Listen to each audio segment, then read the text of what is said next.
ನಮಸ್ಕಾರ ಎಲ್ರಿಗೂ. ನಾನು ನಿಮ್ಮ ವಿಜಯ್ ಕನ್ನಡಿಗ. ನಿಮ್ಗೆ ಇಷ್ಟವಾದ ಇನ್‌ಸ್ಟಾಗ್ರಾಮ್ ರೀಲ್ಸ್‌ನಲ್ಲಿ ಸೇವ್ ಆಪ್ಷನ್ ಇಲ್ಲ ಅಂದ್ರೆ ಅದನ್ನ ಹೇಗೆ ಡೌನ್‌ಲೋಡ್ ಮಾಡ್ಕೊಳ್ಬೋದು ಅಂತ ಈ ವಿಡಿಯೋದಲ್ಲಿ ಹೇಳ್ತೀನಿ.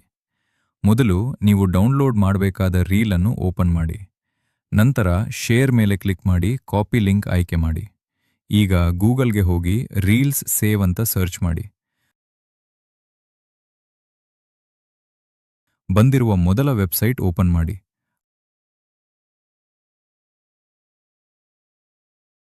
ಅಲ್ಲಿ ನೀವು ಕಾಪಿ ಮಾಡಿಕೊಂಡಿರುವ ರೀಲ್ ಲಿಂಕ್ ಅನ್ನು ಪೇಸ್ಟ್ ಮಾಡಿ. ನಂತರ ಡೌನ್‌ಲೋಡ್ ಮೇಲೆ ಕ್ಲಿಕ್ ಮಾಡಿ. ಈಗ ನಿಮಗೆ ವಿಡಿಯೋ ಮತ್ತು ಆಡಿಯೋ ಎಂಬ 2 ಆಯ್ಕೆಗಳು ಕಾಣಿಸುತ್ತವೆ. ನಂತರ ಕೆಳಗಿರುವ ಡೌನ್‌ಲೋಡ್ ವಿಡಿಯೋ ಬಟನ್ ಮೇಲೆ ಕ್ಲಿಕ್ ಮಾಡಿದರೆ ಫೈಲ್ ಡೌನ್‌ಲೋಡ್ ಆಗುತ್ತದೆ.